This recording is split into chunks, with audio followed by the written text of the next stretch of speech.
Père éternel, Dieu Tout-Puissant, nous te disons merci Seigneur. Merci parce que jusqu'à ce jour, tu ne nous as pas traités en fonction de nos habitudes, tu ne nous as pas traités en fonction de notre passé, tu ne nous as pas traités en fonction de nos faiblesses. Père, tu ne nous as pas traités en fonction de ce que nous méritions. Tu es miséricordieux. Et que cette miséricorde, Seigneur, serve de témoignage à toutes les personnes qui viennent vers toi pour connaître qu'il n'y a qu'en toi qu'il y a la vie. Et toi seul, Père, est celui qui peut octroyer ce qui nous manque. Nous voulons nous rapprocher de Jésus-Christ, l'accélérateur de destinée. Nous voulons nous rapprocher de Jésus-Christ, celui qui possède l'engrais universel, celui qui est en mesure de transformer, celui qui est en mesure de faire grandir de façon exponentielle. Nous voulons, Seigneur, nous rapprocher de ce Dieu. Nous voulons nous rapprocher de cet être puissant, fort, extraordinaire, afin que tout ce qui est en lui, Seigneur, devienne notre partage. Seigneur, nous soumettons devant toi tous les soucis, tous les problèmes, toutes les difficultés que nous avons, et nous te recommandons toutes les personnes qui sont rassemblées ici. Seigneur, tu connais la vie de chacun d'entre nous. Bénis tes serviteurs, bénis toutes les personnes qui aspirent à venir vers toi et à te connaître davantage. Oh Seigneur, bénis cette parole que nous allons tout à l'heure décortiquer, que nous allons tout à l'heure partager. Seigneur éternel, fais que quelqu'un change, fais qu'une mentalité change, fais que des habitudes soient changées. Fais, Seigneur éternel, que les barrières tombent au nom puissant de Jésus-Christ. Nous avons ainsi prié. Amen. Bien-aimés dans le Seigneur, je dis merci à Dieu, je rends grâce à Dieu pour cette parole de Marc au chapitre 6. Vous savez, j'aimerais commencer par dire que Jésus-Christ est une sorte d'engrais spirituel. Je ne réduis pas notre Seigneur à un état d'engrais, mais je dis que le potentiel qu'il nous exprime ressemble beaucoup au potentiel que nous voyons dans l'engrais. Lorsque vous prenez un engrais et que vous l'appliquez, vous allez voir que la croissance va être exponentielle, elle va être extraordinaire, bien-aimé dans le Seigneur. Et c'est l'engrais de notre esprit, Jésus-Christ. C'est l'engrais de votre potentiel. C'est l'engrais de votre vie, l'engrais de tout ce à quoi vous aspirez dans ce monde. Et si vous prenez Jésus-Christ, vous l'appliquez, il a lui-même dit, demeurez en moi et je demeurerai en vous, car comme le sarment ne peut porter du fruit s'il ne demeure attaché au cep, vous non plus, vous ne le pouvez si vous ne demeurez attaché à moi. Voyez, donc Jésus-Christ est celui qui emmène la transformation. C'est un multiplicateur d'opportunités. Jésus est un multiplicateur de potentiel. Alors qu'une personne qui est exposée à Jésus se retrouve bonifiée, mais au centuple, bien-aimé dans le Seigneur. Une personne de rien, telle que Pierre, un simple pécheur, s'est retrouvé extraordinaire, en fait, j'en perds mes mots, bien-aimé dans le Seigneur. Il est rentré dans une dimension incroyable et il s'est retrouvé dans une position extraordinaire. En fait, lui, Jésus-Christ, il a le potentiel d'entrer là où c'est fermé et d'aller sortir de l'intérieur de toi quelque chose que tout le monde ne voit pas, mais quelque chose qui va nourrir tout le monde. Vous voyez, quelque chose qui va ravir tout le monde, une chose dont tout le monde sous-estime la capacité, une chose dont tout le monde sous-estime la richesse, une chose dont tout le monde sous-estime le potentiel. Jésus-Christ a la capacité d'aller chercher cette chose en toi, de la trouver et de l'extérioriser. C'est-à-dire que les gens qui t'ont vu hier, avant que tu ne rencontres Jésus, et lorsqu'ils te reverront aujourd'hui, après que tu aies rencontré Jésus, ils se demanderont ce qui s'est passé dans ta vie. Et un vrai chrétien, les gens doivent quand ils te rencontrent, ils doivent te demander qu'est-ce qui s'est passé en toi, ou ils doivent murmurer entre eux, ils doivent se demander qu'est-ce qui s'est passé en lui. Et Jésus fut invité à un mariage et il n'y avait plus de vin, bien-aimé dans le Seigneur. Les gens avaient bu du vin, ils avaient apprécié ce vin, mais on lui a apporté de l'eau.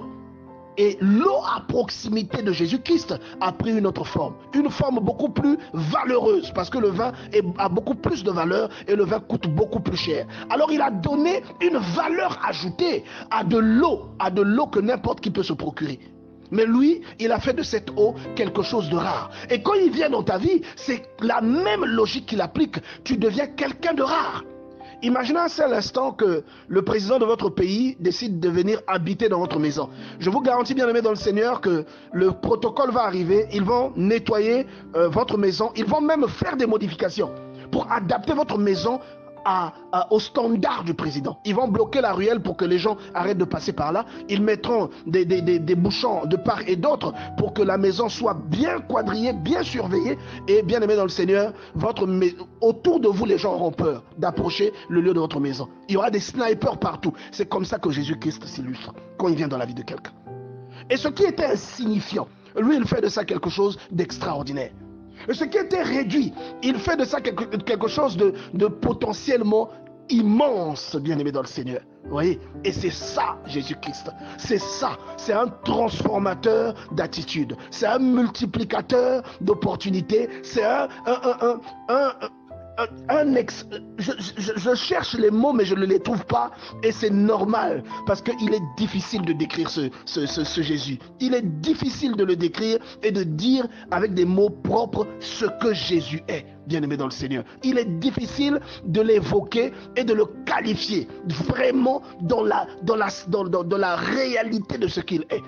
On se limite à dire c'est le Fils de Dieu, c'est Dieu incarné. On se limite à dire voilà, c'est le Sauveur du monde. Mais quand on se met à dire le... Vous voyez ici dans cette écriture de Marc chapitre 6 à partir du verset 37, les disciples vont parler à Jésus. Ils lui parlent de la foule. Or la foule, ce sont des âmes à nourrir. Voyez? Et la foule peut aussi symboliser ce que vous avez à l'intérieur de vous. Tout le potentiel que Dieu a déposé à l'intérieur de vous, qui n'attend que d'être nourri. Tout ce potentiel qui n'attend que d'être nourri peut symboliser cette foule qui s'était rassemblée auprès de Jésus-Christ.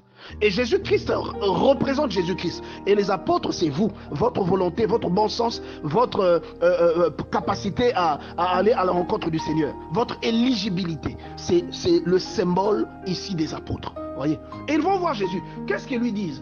Ils disent à Jésus qu'il faut nourrir cette foule. Et Jésus leur répond au verset 37, donnez-leur vous-même à manger.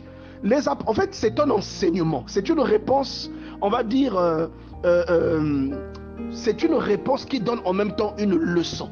C'est de la rhétorique. C'est-à-dire, il dit, donnez-leur vous-même à manger. Mais il lui dit, irions-nous acheter des pains pour 200 deniers et leur donnerions-nous à manger? C'est-à-dire, c'est utopique. Ils ne pouvaient pas le faire.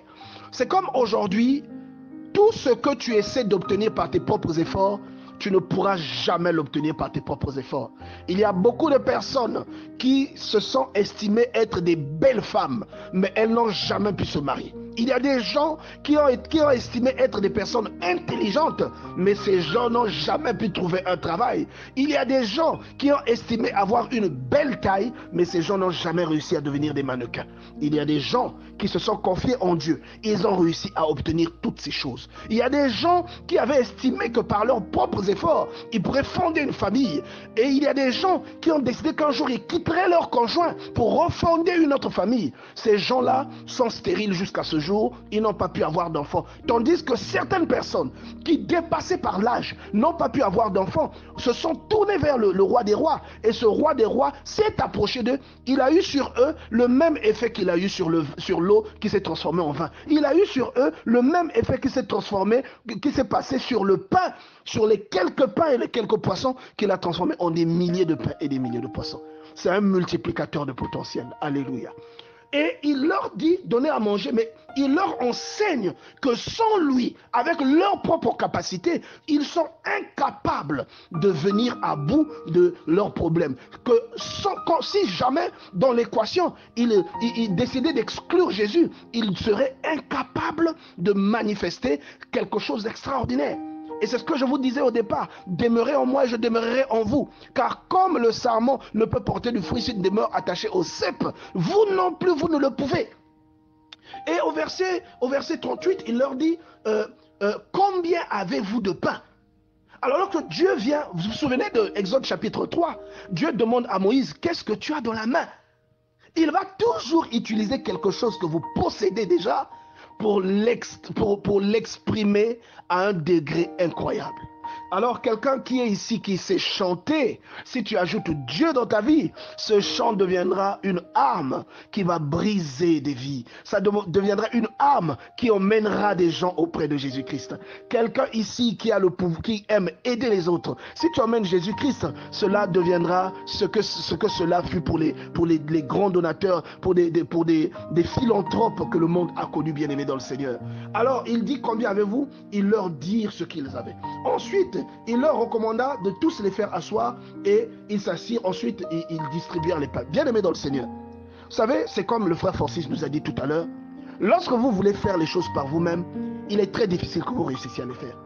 Mais lorsque vous savez qu'il y a quelqu'un qui a créé ce sur quoi aujourd'hui nous nous basons, cette personne a le secret de la modélisation, il a le secret de la création, il a le secret de comment extraire de ce qui n'existe pas quelque chose qui va exister. Alors vous allez vous tourner logiquement vers cette personne afin que la transformation que vous voulez vienne dans votre vie. Il a enrichi ce qui n'était pas riche. Il a fait sortir de l'eau dans le désert. Il a créé une voie sur la mer. Il a ramené à la vie des ossements qui étaient desséchés. Il a ressuscité un mort qui a été en contact avec les ossements d'un prophète. Alors ce type-là, lorsque vous vous retrouvez en contact avec lui, bien-aimé dans le Seigneur, tous les aspects qui sont à l'arrêt, tous les aspects qui ont marqué un stop dans votre vie vont redécoller. Votre avion qui n'a pas pu démarrer va redémarrer. Votre mariage qui est au point mort va se relancer. Votre carrière qui commençait à boiter va se relancer. Parce que ce type-là est un multiplicateur de potentiel. Il est dangereux. Je rends grâce à Dieu pour cette parole bien-aimée dans le Seigneur. J'aimerais que quelqu'un ici arrête de se poser des questions. Arrête de dire, Seigneur, pourquoi est-ce que je n'avance pas? J'aimerais que quelqu'un ici arrête de dire, pourquoi est-ce que je n'arrive pas à prêcher correctement? Je te demande de te tourner vers le Seigneur. Je te demande de le chercher de tout ton cœur. Et si tu le cherches de tout ton cœur, tous les challenges que tu as aujourd'hui seront transformés en quelque chose de glorieux. Il a multiplié des pains. Il a nourri des milliers de personnes avec quelques pains et quelques poissons. Alléluia. Bien-aimé dans le Seigneur, ce Jésus est extraordinaire.